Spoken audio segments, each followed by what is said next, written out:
Friend, उम्मीद करता हूँ आप सब खैरियत से होंगे। आज हमारी HTML में इमेजेस की क्लास है कि आप अपनी वेबसाइट पे इमेज किस तरीके से लगा सकते हो। अब इमेज लगाने के लिए मुझे HTML में किस टैग की नीड है आज मैं आपके सामने रखूँगा।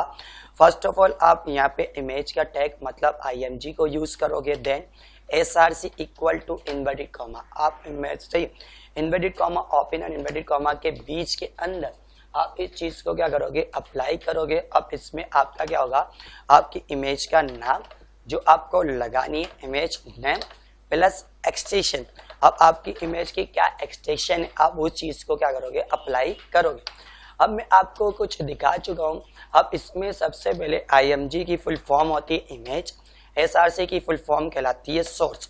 सोर्स का मतलब कि आप किस सोर्स की फाइल इसके ऊपर अपलोड करना चाहती हो।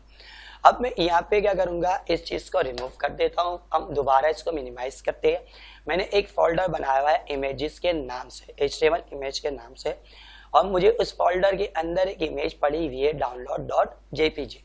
मुझे ये वाली इमेज अपने ब्राउजर के ऊपर लगानी है, तो आप F2 प्रेस करो, Ctrl+C से कॉपी करो, या फिर आप इस इमेज पे आके राइट क्लिक करो और इसके नीचे देखिएगा क्या लिखा होगा, आपका रीनेम।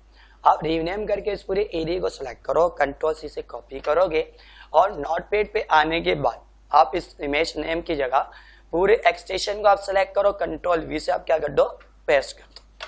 तो ये आपकी इमेज का नेम हो गया और ये आपकी एक्सटेंशन मौजूद है। अब जब मैं फाइल को सेव करूंगा और ब्राउजर के ऊपर चेक करूंगा तो देखिएगा ये मेरे पास यहाँ पे इमेज शो हो चुकी है।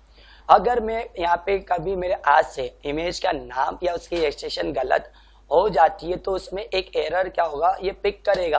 जैसे मैंने डाउनलोड में से डी हटा चुका हूँ, Ctrl+S से मैं फाइल को सेव करूंगा, ऑल्ट टैब यूज करके दोबारा मैं रिफ्रेश करता हूँ इस पेज को, तो देखिएगा जनाब यहाँ से आपका एक एरर हो चुका है।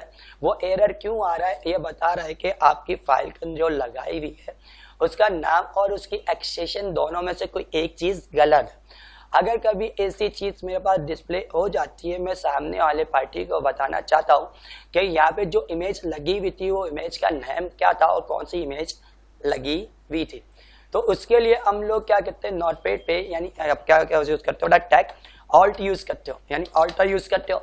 अब ऑल्टर इन्वर्टेड कॉमा के अंदर आप जो भी लिखोगे, अगर आपके पास जो नाम गलत हो जाए और इसकी एक्सटेंशन गलत हो जाए तो वो उसकी जगह ये काम करता है। Ctrl+S से फाइल को आप सेव करोगे और इसको रिफ्रेश करके चेक करेंगे तो देखिएगा आपके पास क्या लिखा हुआ आ रहा है, कार। इसका मतलब क्या हुआ कि आपका जो इमेज का नाम था उसकी रिप्लेस पे क्या ओपन हो चुकी है, कार।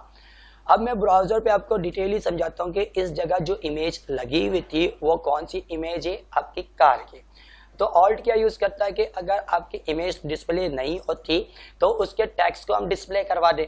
अगर आपकी इमेज का नाम सही है, जैसे मैंने डी अगेन लिख दिया इसके अंदर, Ctrl+S से फाइल को सेव करूंगा तो आपका अब ये ऑल्टर वहां से हट जाएगा और आपकी इमेज क्या हो जाएगी, अब शो हो जाएगी। Ctrl+S से हम फाइल को सेव करते हैं और इसको रिफ्रेश करते हैं तो देखिएगा ये हमारे पास क्या मौजूद हो गया, हमारी पिक्चर अप्लाई हो गई। अदरवाइज अब इसमें आपने इस चीज को देख चुके हैं। अब मैं चारों में अपनी इमेज की वेट को कम करूं तो इसके लिए आपको क्या करना पड़ेगा, इसी टैग के अंदर आप आओगे, कार के बाद आपने क्या यूज किया, यहाँ से वेट अब इक्वल टू मैंने बोला कि भाई जो इमेज की वेट है वो आप कर दो 200 पिक्सल। अब जैसे मैं इस फाइल को सेव करूंगा और इसको मैं चेक करूंगा तो ये देखिएगा इसकी वेट आपकी क्या हो गई, कम हो चुकी है। अगर आपको और वेट कम करनी है तो आप नंबर को डिक्रीज कर दीजिएगा तो आपकी वेट आपके डिक्रीज हो जाएगी। F5 प्रेस करते तो ये मेरे पास क्या हो गई कि मेरी इमेज की जो वेट थी वो छोटी हो गई। अगर आप वेट ज्यादा यानी नंबर ज्यादा लिखोगे तो आपकी इमेज की वेट भी वो इंक्रीज करेगा। आप देख सकते हो जैसे मैंने 1000 लिखा तो वो मेरे पेज के ऊपर पूरे पर आपके पास क्या हो गई, इमेज की वेट बड़ी हो गई। अब इसी तरीके से आप यहाँ पे मौजूद किया मैंने 500 पिक्सल। अब इसको सेव किया, सेव करने के बाद आप यहाँ पे क्या यूज करते हो कि अगर मैं यहाँ पे यूज कर दूं इसकी हाइट, पहले मैंने विड्थ को कवरिंग की, अब मैं इसकी जगह हाइट को कवरिंग करूंगा तो मुझे कौन से टैग की जरूरत पड़ेगी, हाइट की।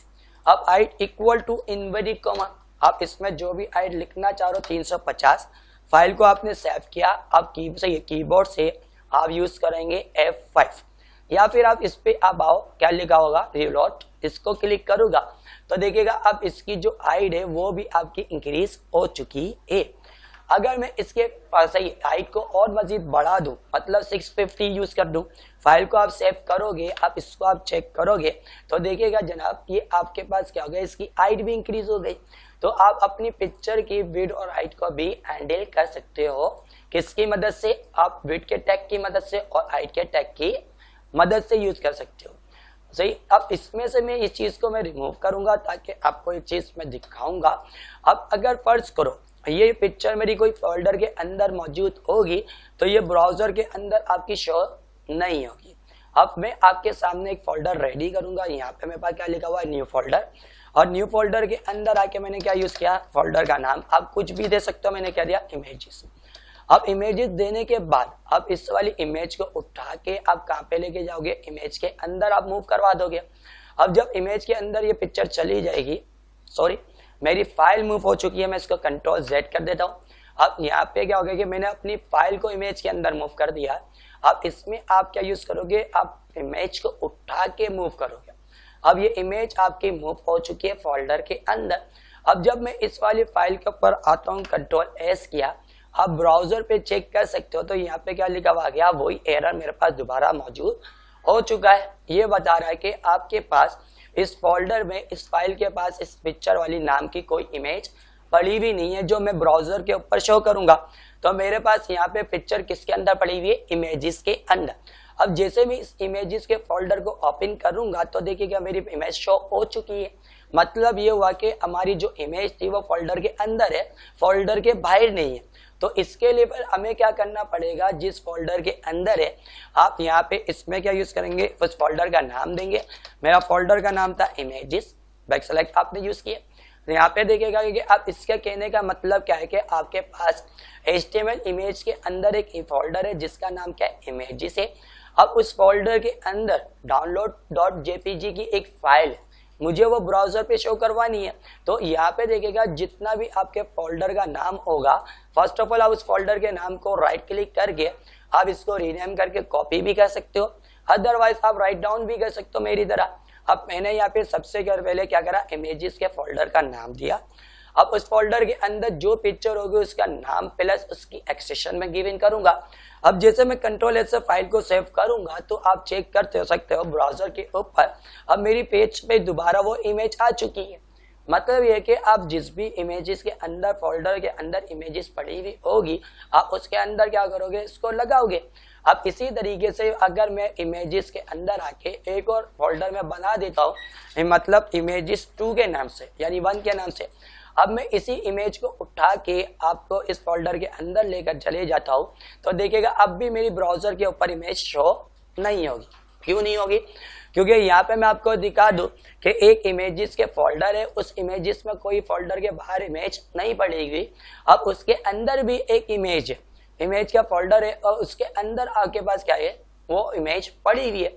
अब जैसे मैं ब्राउजर पर आके इसको रिफ्रेश करूंगा तो ये देखिएगा आपकी पिक्चर अगेन यहाँ से हट चुकी है। अब यहाँ पे हम क्या करेंगे कि अब सबसे पहले अगेन उस फोल्डर का नाम मैंने यहाँ पे क्या यूज किया कि इसमें फोल्डर का नाम दिया मैंने।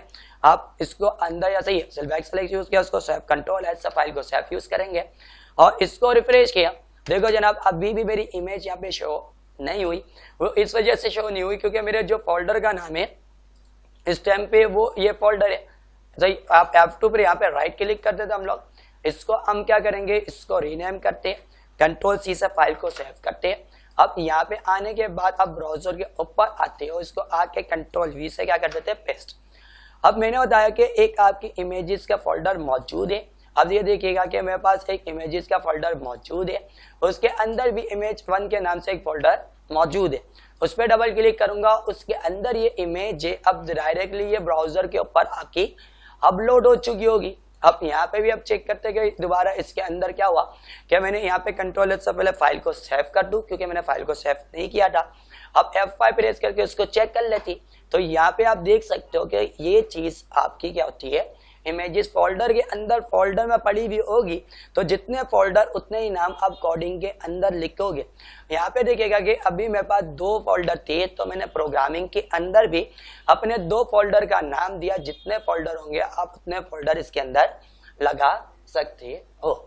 अदरवाइज इस वीडियो के अंदर अगर कोई प्रॉब्लम्स हो, अगर कुछ समझ में ना आए, तो आप मुझे कमेंट्स भी कर सकते हो। और ये वीडियो आपको पसंद आई तो लाइक कीजिएगा, शेयर कीजिएगा और सब्सक्राइब जरूर कीजिएगा।